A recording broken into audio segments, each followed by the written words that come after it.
நீங்கள் பார்த்து கொண்டிருப்பது உங்கள் ஜாஷ்வா டிவி. சகல ஜனங்களுக்கும் நற்செய்தி.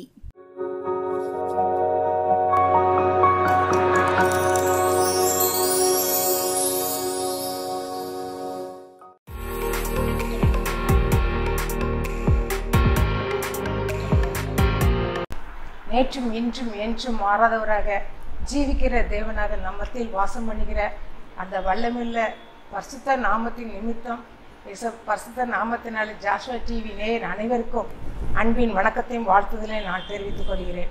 இந்த நாளில் கதை கேட்பதற்கு முன்பாக நம்ம தலையை தாழ்த்தி இயேசப்பா எங்களோடு பேசும்படியாக நம்ம ஜெபிப்போம். அன்பின் பரலோக பிதாவே, இந்த அருமை நேரத்துக்காக நன்றி செலுத்துகிறோம் ஆண்டவரே. இயேசப்பா இந்த நாளில் கூட கதை மூலமாக ஆண்டவரே எங்களோடு பேசும்படியாக ஜெபிக்கிறோம் ஆண்டவரே. நாங்கள் கற்றுக்கொள்ள வேண்டிய காரியத்தை கற்றுக்கொண்டு அது தீர்மானம் எடுக்க வேண்டிய காலத்தை தீர்மானம் எடுத்து நடப்பதற்கு உதவி செய்யும்படியாக ஜெபிக்கிறோம் ஆண்டவரே. பரிசுத்த ஆவியானவரை அடையாளம் மறைத்து நீர் வெளிப்படும்படியாக ஜெபிக்கிறோம் ஆண்டவரே. நீங்கள் பேசுங்கப்பா, நாங்கள் கேட்குறோம். வெளியே சத்தத்துக்கு கீழ்ப்படிந்து நடக்க உதவி செய்யுங்கப்பா. ஆசீர்வதியும் வளர்த்து இயேசு மூலம் ஜெபிக்கிறோம் நல்ல பிதாவே, ஆமென். ஒன் ஸ்டெப் ஃபார்வர்டுன்னு சொல்லிட்டு ஒரு பெரிய அதிகாரி வாங்க அதை முயற்சி பண்ணி நம்ம அந்த ஒரு அடி முன்னே வாங்க, யாரெல்லாம் வர்றதுக்கு ரெடியாக இருக்கிறீங்க, ஒன் ஸ்டெப் ஃபார்வர்டுன்னு சொல்லிட்டு ஒரு அதிகாரி கத்தி கொண்டு இருக்கிறாரு. யாராவது வரமாட்டீங்களா, யாராவது வாங்க அப்படி சொல்லி. அப்போ தான் நம்ம நாட்டுக்குள்ளே நினச்சினோம் அமைதி சமாதானம் நடக்கும். யாராவது தங்களை உயிரை அர்ப்பணம் வைத்து வாங்கன்னு சொல்லிட்டு அவர் நினைச்சினாரு. ஒன் ஸ்டெப் ஃபார்வர்டுன்னு சொல்லி நினைச்சினாரு. கத்தி கொண்டு கதறி கொண்டு இருக்கிறாரு. இது எங்கே நடந்துச்சுன்னா அமெரிக்கா தேசத்தில் 2ஆம் உலக போர் நடக்கும்போது அதில் நடந்து கொண்டிருக்கும் போது தான் ஒரு அதிகாரி என்ன பண்ணுறாரு, இப்படியே போய்கொண்டே இருந்தால் எங்கே அந்த 2ஆம் உலக போரில் எங்கே பார்த்தாலும் வெடிகுண்டு சத்தம் தான், எங்கே பார்த்தாலும் மரண ஓலங்கள் தான் என்ன கேட்கப்படுது. இதெல்லாம் என்றைக்கு ஓய போகுது, இதெல்லாம் எப்போ மாறப்போகுது, இந்த சண்டையெல்லாம் எப்போ நிறுத்தப்பட போகுது, இது வேண்டாமே, இதனால மக்கள் எவ்வளோ கஷ்டப்படுறாங்க, எத்தனை இழப்புகள், எத்தனை இடிபாடுகள், இது வேண்டவே வேண்டாம் அப்படின்னு சொல்லிட்டு அது எல்லாருக்குள்ளேயும் மனிதர்களுக்குள்ளேயும் காணப்பட்டுச்சு. அதே போல் இராணுவ வீரர்களுக்குள்ளும் அப்படி என்ன செய்ச்சு காணப்பட்டுச்சு. எப்படியாவது இந்த போர் நிறுத்தப்படாதா, இது நம்ம அமெரிக்க தேசத்தில் இப்படி நிலைமை வேண்டுமா? எந்த நாட்டுக்குள்ளனா அமெரிக்காவுக்கும் ஜப்பானுக்கும் உலக போர் நடக்குது.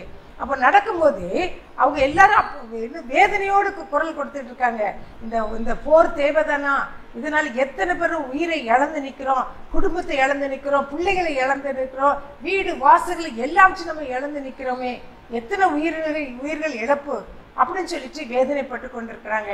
அந்த நேரத்தில் தான் ஒரு அதிகாரி என்ன பண்ணுறாரு, அமெரிக்க தேசத்தில் அந்த அதிகாரி என்ன பண்ணுறாருன்னா இது இப்படி ஒரு அறிவிப்பு கொடுக்குறாரு. ஒன் ஸ்டெப் ஃபார்வர்டு அப்படின்னு சொல்லிட்டு நீங்கள் யாராவது தங்கள் உயிரையும் மதிக்காதபடி என் உயிர் போனாலும் பரவாயில்லன்னு சொல்லிட்டு தைரியமாக நீங்கள் சமாதான பேச்சுக்காக நீங்கள் வாருங்கள் அப்படின்னு சொல்லி அழைப்பு கொடுக்குறாரு. ஒரு 12 பேர் என்னச்சிங்க வாங்க அப்படின்னு சொல்லிட்டு கூப்பிட்றாங்க. ஏன்னா உலகத்தின் இந்த மரணத்தின் ஓலம் அதை நீங்கணும்னா, அதை நிறுத்தப்படணும்னா நீங்கள் என்ன செய்யணும், உங்களோட உயிரை துச்சமாக துச்சமாக நினச்சி நீங்கள் என்ன செய்யணும், அந்த அங்குள்ள துப்புகள்லாம் நீங்கள் என்ன செய்யணும் எடுத்துகிட்டு வரணும் அப்படின்னு சொல்லிட்டு அவங்க எப்படி அந்த ஜப்பான்காரங்க எப்படி போரிடுறாங்க, எப்படி செய்கிறாங்க நீங்கள் கேட்டு வரணும், அறிந்து கொண்டு வரணும்னு சொல்லி என்ன செய்கிறாங்க கேட்குறாங்க. அப்புறம் கடைசியில் அவர் சொல்கிறாரு, இதான் கடைசி நேரம், இப்போவாது நீங்கள் யாராவது வாங்கலை கூப்பிட்டு பார்க்குறாரு. யாருமே வரல, யாருமே என்ன முன் வர்றதுக்கு என்ன செய்கிறாங்க, ரொம்ப பயப்படுறாங்க, அவங்களுக்குள்ள தைரியம் இல்லை. ஆனால் இதான் கடைசி தருணம், யாராவது வாங்கன்னு சொல்லி கேட்கும்போது தான் ஒரு 12 பேர் என்ன செய்கிறாங்க முன் வர்றாங்க.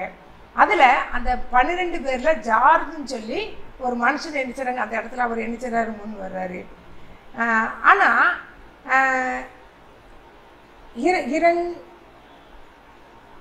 பாருங்க ஒன்று சரின்னு சொல்லி முடிவெடுத்துட்டு வராங்க. ஆனால் இப்படி முடிவெடுத்து அவங்க 12 போனதுனால எவ்வளவு பெரிய ஆச்சரியம் நடந்துச்சு. என்ன ஆச்சரியம்னா அவங்க தங்களோட உயிரையும் பணையும் வைத்து என்ன செய்தாங்க அந்த இடத்துல அவங்க என்ன செய்தாங்க கடந்து போனாங்க. அந்த இடத்துல கடந்து போனதுனால அங்கே என்ன செய்ய ஒரு அமைதி காணப்பட்டுச்சான். அமைதி காணும் 2 வருஷமாக அந்த யுத்தம் அவங்க செய்த தன் உயிரையும் பணம் வைத்து உளவு வேலை செய்ததுனால அந்த 2 வருடமாக நடக்க வேண்டிய அந்த யுத்தம் வந்து என்ன செய்தான், அது சமாதானமாக முடிஞ்சிச்சான். ஜப்பான் வந்து என்ன செய்தான், தோல்வி அடைஞ்சிச்சான். இவங்க அதில் இது தன்னுடைய உயிரையும் பணமாக வச்சு அவங்க இராணுவ ரகசியத்தை அறிஞ்சிட்டு வந்துட்டாங்க. அறிஞ்சு வந்ததுனால இவங்க சொன்ன அந்த அறிவிப்பின்படி அவங்க நடந்ததுனால அவங்களுக்கு என்ன செய்ச்சு, வெற்றி கிடச்சிச்சு. எப்படி கானான் தேசத்தை பார்க்க போனாங்களா, யார், காலேபும் யோசுவாவும் கடந்து போய் அங்கே உழவு பார்த்துட்டு வந்து நல்ல செய்தி சொன்னாங்க. ஆனால் இன்னும் நிறைய பேர் போனாங்க. அவங்க வந்து துர்ச்செய்தி தான் நினச்சிதாங்க பரப்புனாங்க. அவங்க பலவான்கள், அவங்களை எதிர்த்து நிற்க முடியாது அப்படின்னு சொல்லி சொன்னாங்க. ஆனால் காலேபும் யோசுவாவும் போய் அவங்க எழுதியான மனுஷன் அவங்கள ஜெயித்திடலாம், அந்த கானான் தேசம் அவ்வளோ செழிப்புள்ள நாடுன்னு சொல்லிட்டு அவங்க நினச்சிதாங்க நற்செய்தியாக நினச்சிதாங்க அறிவிச்சாங்க. அதே போல் இந்த 12 பேர் என்ன பண்ணாங்க தெரியுமா, நற்செய்தி அறிவிக்கிறவர்களாக அந்த ஜப்பான் தேசத்தை உழவு பார்த்துட்டு வந்து இங்கே வந்து ஒரு நல்ல செய்தியை நினச்சிதாங்களாம் கொடுத்ததுனால அவங்க இந்த அமெரிக்காக்காரங்க இராணுவ வீரர்கள் சரியான போய் அவர்களை நினச்சிதாங்களாம் தோற்கடிச்சிட்டாங்க. ஜப்பான் நாட்டுகளை தோற்கடித்து வெற்றி பெற்று வந்தாங்க. அதனால் இப்போ என்ன சமாதானம் ஆயிடுச்சு, குண்டு மழை இல்லை. இப்போ 2ஆம் உலகப் போர் நினச்சது நிறுத்தப்பட்டு விட்டது. இந்த 12 பேரால் நினச்சது அந்த மழை ஓய்ந்தது. அந்த குண்டு மழை சத்தெல்லாம் ஓய்ந்து என்னது அவங்க வந்து என்ன செய்துச்சு, அந்த 12 பேருனால அங்கே சமாதானம் நினச்சது காணப்பட்டது. யுத்தம் ஓய்ந்தது, சமாதானத்தோடு நடந்தது. மறுபடியும் மக்கள் தங்களுடைய தேசத்துக்கு வந்து அங்கே வந்து என்ன பண்ணாங்க, தங்களுடைய காரியங்களை மேற்போட்டு கொள்வதற்கு வேண்டிய காரியங்களை செய்வதற்கு அவங்க என்ன செய்தாங்க, அவங்க தன்னுடைய காரியங்களை மறுபடியும் தன்னுடைய தேசத்தில் வந்து சமாதானத்தோடு அமைதியோடு வாழ்வதற்கு ஒரு பெரிய ஊன்றுகோலாக இருந்தது இந்த 12 பேர். அவங்க தன்னுடைய வாழ்க்கையை என்ன செய்தாங்க, வாழ ஆரம்பிச்சிட்டாங்க. இது வெற்றிக்கு காரணம் யாரு, இந்த 12 பேர் தான். அந்த 12 பேரை என்ன செய்தாங்களாம், அந்த அரசாங்கம், அமெரிக்க அரசாங்கம் கூப்பிட்டு அவங்கள நினச்சிச்சான், கௌரவிச்சு அவங்களுக்கு பட்டம்லாம் நினச்சிதாங்களாம் கொடுத்தாங்களாம். கொடுத்து இந்த 12 பேருக்கும் வாழ்த்துதல் நினச்சி கொடுத்து கௌரவித்தது. இது நடந்து இப்போ நடந்து முடிஞ்சிட்டு இவங்க கௌரவிக்கப்பட்டாங்க. இதில் ஜார்ஜுன்னு சொல்லி ஒருத்தர் சொன்னார்ல, அவர் வந்து அப்புறம் இராணுவத்திலேருந்து அவர் என்ன செய்ய ரிட்டையர்ட் ஆகி வீட்டுக்கு வந்துட்டார். வீட்டுக்கு வந்தவர் அவர் என்ன செய்யல, சும்மா இருக்கல. ஆண்டுடைய காரியத்தில் எனக்கு என்ன கிடையாது, ரிட்டையர்மெண்ட் கிடையாது. அவர் சொல்கிறாரு, I will not be retired, I will be fired. நம்ம அப்படி இருப்போமா, ரிட்டையர்ட் ஆனோன்னு என்ன செய்வோம், போய் ஓரத்தில் தூங்கிடுவோம். ஆனால் அவர் என்ன சொல்கிறாருன்னா, I will not be retired அப்படின்னு சொல்லிட்டு ஐ வில் பி ஃபயர்டு, நான் ஃபயரா, நான் யாருக்கு ஊழியம் செய்வேன், இயேசுவுக்காக நான் ஊழியம் செய்வேன் சொல்லி தீர்மானத்தோடு அந்த ரிட்டையர்ட் ஆன பிறகு இப்படிப்பட்ட ஒரு தீர்மானத்தை அவர் நினச்சிதாரு எடுக்க ஆரம்பித்தார். அவருக்கு இப்போது எத்தனை வயசா, 75 வயசு சேர்ந்து இவர் வந்து இப்போ அகில உலகமும் போய் என்ன செய்கிறாரா, ஊழியம் செய்து கொண்டிருக்கிறாரு. எனக்கு ரிட்டையர்மெண்ட் இல்லை, உலகப்புறமான ஒரு இராணுவ வீரனாக இருக்கும்போது எனக்கு என்ன ரிட்டையர்மெண்ட் உண்டு. ஆனால் இப்போ எனக்கு என்ன கிடையாது, ஆண்டோடைய ஊழியத்தில் எனக்கு கிடையாது, ரிட்டையர்மெண்ட் கிடையாது. நான் இதில் என்ன செய்ய போகிறேன், அக்கினியா, நான் ஆண்டவருக்கான என்ன செய்வேன், அக்கினியா நான் என்ன செய்வேன், மாறுவேன் அப்படின்னு சொல்லிட்டு இதுக்கு எனக்கு என்ன கிடையாது, ரிட்டையர் கிடையாதுன்னு சொல்லி என்ன செய்கிறாராம், ஊழியம் என்ன செய்கிறாராம், செய்து கொண்டிருக்கிறாராம். இந்தியா இவருக்குள்ள என்ன வந்துன்னா, இந்தியா ரட்சிக்கப்படணும், இந்தியா ரட்சிக்கப்பட வேண்டும். எங்கே உள்ளவர், அமெரிக்கா தேசத்தில் உள்ள அவர் ஜார்ஜ் வந்து இப்போ அவருக்குள்ள வாஞ்சி என்னது, எது ரட்சிக்கப்படணும், இந்திய தேசம் என்ன செய்யணும், ரட்சிக்கப்படணும் அப்படின்னு சொல்லிட்டு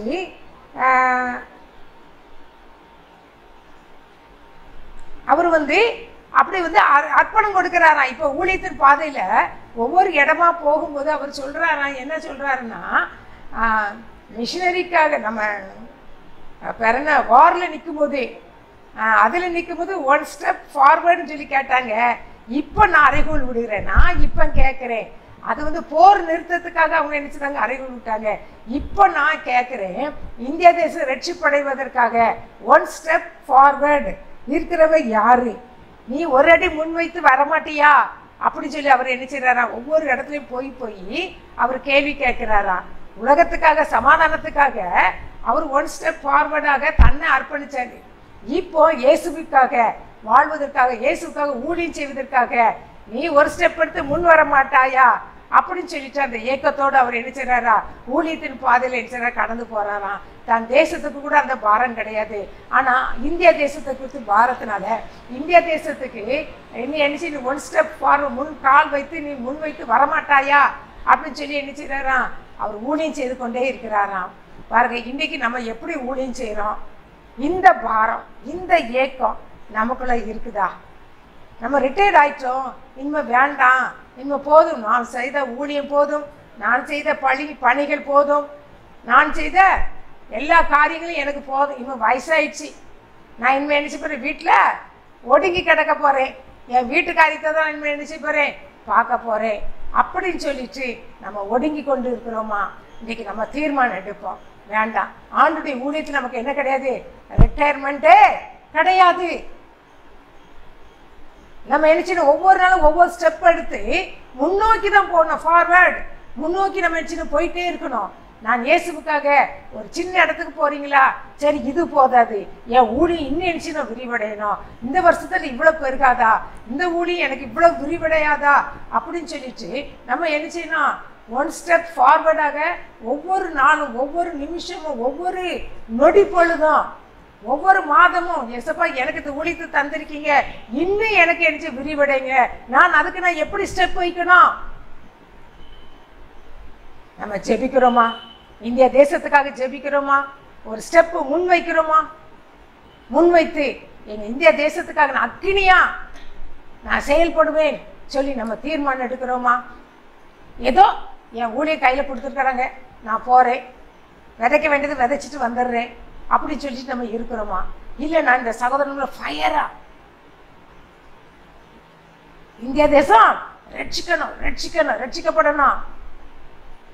அப்படி எத்தனையோ நாடுகள், ரட்சிக்கப்படாத ஜனங்கள் எத்தனையோ நாடுகள், மாநிலங்கள் நம்ம இந்திய தேசத்துல எவ்வளவு நெருக்கடி கொடுக்குறாங்க. அதற்காக நம்ம பாரத்தோடு ஜெபிக்கிறோமா? இதற்காக இன்னைக்கு தீர்மானம் எடுப்போம், நான் ஒன் ஸ்டெப் ஃபார்வர்டாக நான் முன்வைத்து எங்க தேசத்துக்காக, மாநிலத்துக்காக, எங்க கிராமத்துக்காக நான் ஜெபிப்பேன் சொல்லி நம்ம தீர்மானம் எடுப்போமா? எத்தனையோ அறியாத ஜனங்கள், இருளில் வாழ்கிற ஜனங்கள் உண்டு. நம்ம வெளிச்சத்தை கண்டு கொண்ட நாமளே நினைச்சிடும் இருளில் வாழ்ந்து கொண்டிருக்கிறோம். அப்ப இருளில் இருக்கிறவங்க எப்படி வெளிச்சத்துக்கு வர முடிவாங்க? நாம தான் வெளிச்சத்துல வந்து அவர்களை வெளிச்சத்தின் பிள்ளைகள நம்ம என்ன செய்யணும், வழிகாட்டியா நம்ம என்ன செய்யணும், நடக்கணும். அதற்கு நம்ம என்ன செய்யணும், ஒரு ஃபயராக, அக்கினியா நம்ம என்ன செய்யணும், நம்முடைய கால்களை என்ன செய்யணும், முன் வைக்கணும். கால்களை தைரியமாக முன் வைக்கும்போது ஆண்டு நமக்கு என்ன செய்யறாரு, அநேக ஆத்துமாக்களை கொள்ளை பொருளாக மீட்கும் பொருளை அவர் கொடுக்க வல்லமையுள்ள தேவனா இருக்கிறாங்க. அப்படி நம்ம கண்களை மூடி ஆண்டு சமத்துல, ஏசப்பா எனக்கு நான் இந்த நாளில் நான் தீர்மானம் எடுக்கிறேன்ப்பா, எனக்கு ஆத்துமாக்கள் தாங்கப்பா, எங்க இந்திய தேசம் சந்திக்கப்படணும், என் கிராமம், நான் இருக்கிற கிராமம் சுரண்ட சந்திக்கப்படணும், எல்லாரும் ரட்சிக்கப்படணும். நான் இதற்காக நான் என்ன ஸ்டெப் எடுக்கணும், எனக்கு காட்டுங்கன்னு சொல்லி நம்ம கேட்க போறோம். எப்படி எனக்கு காட்ட போறீங்கப்பா? அந்த ஆண்டோடு நான் எப்படி ஸ்டெப் எடுக்கணும்? எங்க கிராமம், அந்த சுரண்ட பட்டணம் எனக்கு வேணும், இன்னும் எனக்கு ஆலங்குளம் வேணும், இன்னும் எனக்கு பாவச்சத்திரம் வேணும், திருநெல்வேலி வேணும். நம்ம சுற்றியுள்ள ஒவ்வொரு கிராமத்தையும் நினைச்சு இதற்காக நான் எப்படி ஸ்டெப் எடுத்து நான் செயல்படணும், எப்படி ஜெபிக்கணும், அதற்காக நான் எப்படி உழைக்கணும், என்னுடைய ஸ்டெப்பு எப்படி இருக்கணும். நான் சுயமா நம்ம நினைச்சுக்கிட்டே போக முடியாது, எனக்கு கற்றுக் கொடுங்க. அந்த சகோதரன் உலகத்திற்காக அவர் ஸ்டெப் எடுத்து அதில் வெற்றி பெற்றாரு. அதே போல இந்த நாட்டிலையும் எனக்கு ரிட்டையர்மெண்ட் இல்லை அப்படி சொல்லி ஓடோடி ஓயாமல் உழைத்து கொண்டு ஆண்டவருக்காக செயல்பட்டு கொண்டிருக்கிறாரு. இன்னைக்கு நம்ம தீர்மானம் எடுப்போம், ஏசப்பா நான் இயேசு உமக்காக எனக்கு என்ன கிடையாது, ரிட்டையர்மெண்ட்டு கிடையாது, ஓடுவேன்ப்பா, உழைப்பேன் உமக்காக, நான் கால்களை என்ன செய்வேன், முழு ஃபயராக நான் ஊழியம் செய்வேன், தேசத்துக்காக வைராக்கியத்தோட சும்மா இந்திய தேசம் ரட்சிங்க அப்படின்னு சொல்லிட்டு போய் விடாதபடி அதற்காக பாரத்தோடு நான் எப்படி ஜெபிக்கணும், எப்படி நான் ஸ்டெப் எடுத்து வைக்கணும் சரி ஆண்டுகிட்ட கேட்டு கேட்டு ஆண்டுகிட்ட ஊழித்து நம்ம செய்வோமா? அப்படி கண்களை மூடி, ஏசப்பா எனக்கு அப்படி செய்யக்கூடிய கிருபையை எனக்கு தாங்கப்பான்னு சொல்லி கேட்போம். One step forward, one step forward. ஏப்பா ஏசப்பா எனக்கு கற்றுக் கொடுங்கப்பா, அந்த ஃபார்வேர்டு எதுன்னு சொல்லி எனக்கு கற்றுக் கொடுங்கப்பா. எப்படி நான் அடி வைக்கணும், எப்படி என் கால்களை முன் வைக்கணும்னு சொல்லி எனக்கு கற்றுக் கொடுங்கப்பா. அது மாத்திரமல்லப்பா, எனக்கு இந்த ஊழியத்தில் ரிட்டையர்மெண்ட்டே கிடையாது, வேண்டாப்பா, எனக்கு ரிட்டையர்மெண்ட் வேண்டாப்பா. என் ஆயுள் முழுவதும் என்னால் முடிந்த அளவு ஆண்டோடைய பணியை நான் செய்வேன். ஏதோ ஒரு தேசத்துக்காக, ஏதோ ஒரு நாட்டுக்காக அப்படின்னு அல்ல. முதலாவதாக நம்முடைய தேசம் அது அக்னி, என்னை அக்னியா மாற்றுங்கன்னு சொல்லி கேட்போம். எங்க தேசம் ரட்சிக்கப்பட என்னை அக்னியா மாற்றுங்க. சைனா தேசம் ரட்சிக்கப்பட என்னை அக்னியா மாற்றுங்க. பாகிஸ்தான் ரட்சிக்கப்பட என்னை அக்னியா மாற்றுங்க சரி ஆண்டு சமத்தில் கேட்போமா? ஆண்டு சமத்தில் கேட்போமா? இந்த சகோதரன் கேட்டாரு, எங்கேயோ வாழ்ந்த அமெரிக்க தேசத்தில் வாழ்ந்த இந்திய தேசத்தை பாரப்பட்டாரு. இன்னைக்கு நமக்கு என்ன பாரம் இருக்குது? எந்த தேசத்தை குறித்து ஆண்டவர் நமக்கு பாரப்படுத்துறாரோ, ஏசப்பா எனக்கு அந்த தேசத்தை தாங்கன்னு சொல்லி நம்ம கேட்போமா? வைராக்கியத்தோடு அக்னியா ஒன் ஸ்டெப் ஃபார்வர்டாக காலை வைத்து நம்ம செயல்படுவோமா? அன்பின் பரலோக பிதாவே, இந்த அருமையின் இடத்துக்காக நன்றி செலுத்துறோம் ஐயா. இந்த நாளில் எங்களோடு பேசுகிற உடைய அந்த கதையின் மூலமாக, வார்த்தையின் மூலமாக கற்றுக் கொடுத்தீரப்பா. அந்த அன்புக்காக நன்றி செலுத்துறோம். இந்த நேரத்தில் நாங்கள் தீர்மானம் எடுக்கிற ராஜா, உமக்காக நாங்கள் ஒன் ஸ்டெப் ஃபார்வர்டாக கால் எடுத்து வைக்க அக்னியாக, ரிட்டையர்மெண்ட் என்று இல்லை இல்லை என்று சொல்லி அக்னியாக எங்களை பயன்படுத்துன்னு சொல்லி அர்ப்பணிப்போமா? அப்படிப்பட்ட கிருபையை ஆண்டவர் நமக்கு தருவாராக. அன்பின் பரலோக பிதாவே, இந்த அருமையான நேரத்துக்காக நன்றி செலுத்துறோம் ஐயா. எங்களோடு பேசின வார்த்தைகளுக்காக நன்றி செலுத்துறோம் ஐயா. உங்களோட வார்த்தையின்படி கீழ்ப்படிந்து நடக்க உதவி செய்யுங்கப்பா. ஆசீர்வதி வளர்த்து இயேசு மூலம் ஜெபிக்கிறோம் நல்ல பிதாவே, ஆமென்.